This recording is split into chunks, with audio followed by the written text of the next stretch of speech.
sommes en ligne avec Laetitia Baldeschi. Bonjour, vous êtes responsable des études et de la stratégie chez CPR Asset Management. Alors, je le disais, point macro pour commencer aujourd'hui, puisqu'on a une semaine chargée en termes d'indicateurs cette semaine. Eva le disait à l'instant, on attend notamment le rapport sur l'emploi vendredi aux États-Unis. Cet après-midi, l'indice de confiance des consommateurs, le Conference Board aux États-Unis. Alors, qu'est-ce que vous en attendez, Laetitia ? Bonjour. Oui, effectivement, c'est une semaine assez riche côté macroéconomie, notamment aux États-Unis, mais également en Europe.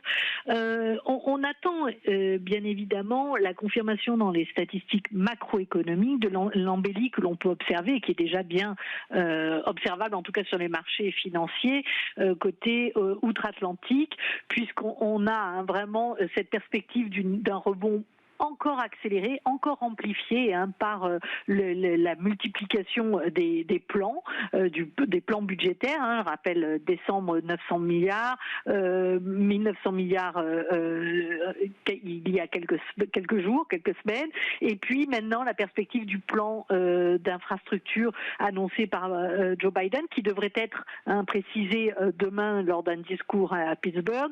Donc on voit qu'on a une administration américaine qui est vraiment au soutien de cette économie américaine, et donc on doit le voir dans les chiffres notamment de confiance, confiance des ménages comme vous l'attendez, et puis surtout la matérialisation de la réouverture de cette économie américaine qui est liée évidemment à l'avancée assez rapide du plan de vaccination, et donc on va avoir une ouverture de certains services qui étaient jusque-là fermés, donc ça va se traduire par des créations d'emplois, et normalement vendredi on devra avoir un chiffre de création d'emplois assez vigoureux.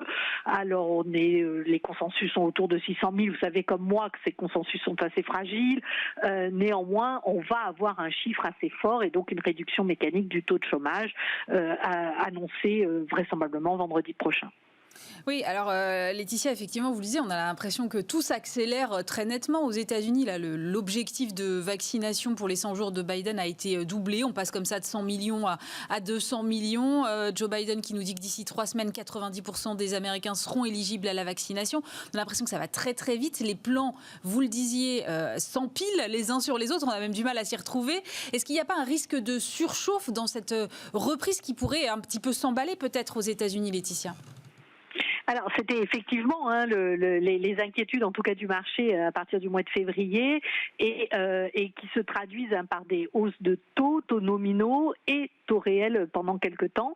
On voit qu'aujourd'hui, effectivement, il y a une petite accélération sur les taux longs américains depuis là quelques jours. On voit bien que cette je dirais dominante dans le discours de tous ces plans et de toutes ces nouvelles positives en termes de croissance à venir pousse un peu les anticipations d'inflation et donc fait craindre cette surchauffe. Toujours est-il qu'il faut quand même se rappeler, et la Fed l'a bien rappelé, on est loin du plein emploi. Encore avant les chiffres du mois de mars, on était encore avec un manque de plus de 9 millions d'emplois sur cette économie américaine, si on se met en relatif à ce qu'il y avait comme situation avant la crise sanitaire. Donc on est encore loin, on parle de 600 000 créations sur ce mois-ci, donc vous voyez qu'on est encore loin de retrouver les niveaux d'emploi d'avant, donc il est encore prématuré vraiment de parler de surchauffe. Toujours est-il qu'il y a une reprise de l'activité qui apparaît plus vigoureuse que ce que l'on peut observer en Europe, où on est contraint encore par des nouvelles mesures de restriction qui retardent la dynamique de reprise, de réouverture de l'ensemble de l'économie.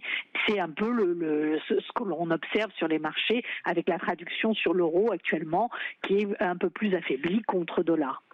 Oui, effectivement, vous avez raison, Laetitia. On a l'impression que ça patine un peu en Europe du point de vue vaccinal, évidemment, du point de vue également du plan de relance. Moi, je voudrais qu'on s'intéresse un petit peu à ce plan de relance où on avait fait grand cas quand il a été annoncé, tout était formidable. Et puis finalement, on a du mal à voir la concrétisation de ce plan.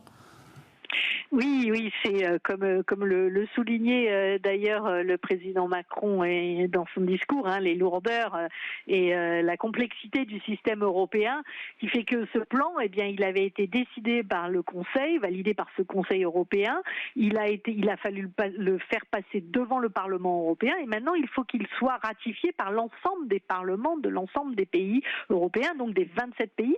Et on est donc dans cette procédure-là, avec un nouveau coup d'arrêt lié à l'Allemagne cette fois-ci, puisque même si le Parlement dans ces deux chambres a validé ce plan, eh bien il y a eu un recours devant la Cour constitutionnelle d'un des partis europhobes, hein, bien évidemment, qui met en doute la conformité de ce plan et notamment du financement de ce plan, hein, qui repose, je vous le rappelle, sur un endettement commun, hein, par le biais de la Commission européenne. Eh bien, donc ce parti europhobe met en doute la constitutionnalité de cette mesure, compte tenu du fait que ce n'était pas prévu initialement par le traité, et notamment que ça pourrait laisser entendre qu'il y aurait un jour ou l'autre une union budgétaire. Enfin, c'est l'argumentaire mis en avant. Alors, il nous semble que ce n'est qu'un retard, je dirais, ponctuel dans la marche, mais c'est vrai que ça alimente ce discours qui finalement est validé, hein, par les faits, malheureusement, de lenteur, hein, de la démarche européenne. On avait été très heureux au mois de juillet dernier, et puis là, on en est toujours à valider le projet, et donc ce qui veut dire qu'il n'y a aucun euro directement dans les économies à ce titre, hein. Donc ces 750 milliards d'euros de plan de relance, ils ne sont toujours pas en action dans les États. Alors évidemment, chacun des États membres de l'Union européenne gère sa politique budgétaire de façon indépendante et en parallèle, et donc a pu contribuer à soutenir son économie nationale à du concurrence. Pour autant, il n'y a pas cette dynamique européenne, et on l'attend toujours, donc on l'espère pour la fin juin, mais évidemment cette décision de la Cour constitutionnelle allemande peut retarder encore un peu le procédé, ce qui est dommageable finalement pour cette Europe. Alors justement, au regard de tout ce que vous venez de dire, Laetitia, quels sont vos scénarios là pour les 3 prochains mois ? Alors, c'est vrai que nous continuons de penser que le scénario le plus probable est un scénario de normalisation graduelle, ce qu'on appelle normalisation graduelle, c'est-à-dire qu'on réouvre toutes les économies. Alors évidemment, en priorité, États-Unis et Royaume-Uni qui ont un peu d'avance dans le programme de vaccination, mais globalement, à 3 mois, l'Europe va aussi suivre cette dynamique-là. On le voit bien, les chiffres montrent une petite accélération dans les vaccinations. Si les doses arrivent, on va vacciner plus vite.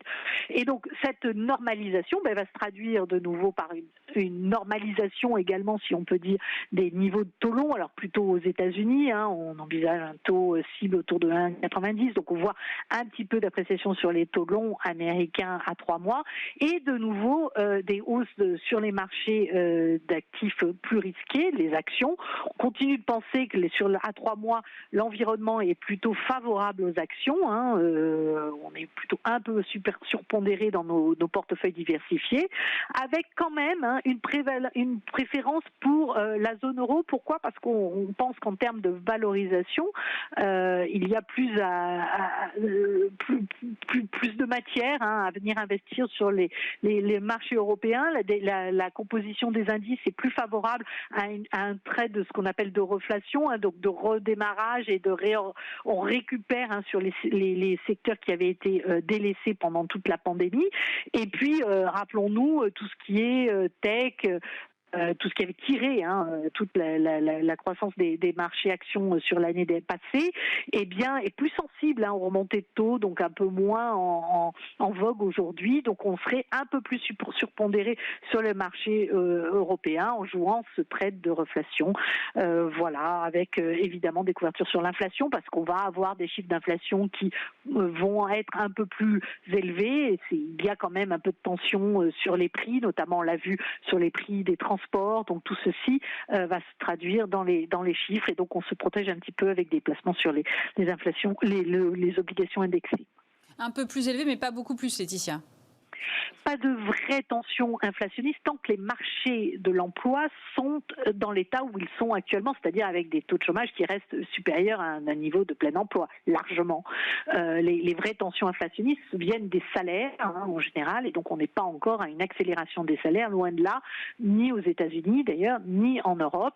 Donc on a des hausses ponctuelles de coûts liées à la réorganisation des chaînes de production pour beaucoup, à des effets de base, à des revalorisations des matières premières, mais ce ne sont pas des tensions inflationnistes sous-jacentes, ce qui est sensible à la politique monétaire, donc qui pourrait entraîner des modifications de politique monétaire. Merci beaucoup Laetitia Baldeschi. Je rappelle que vous êtes responsable des études et de la stratégie chez CPR Asset Management.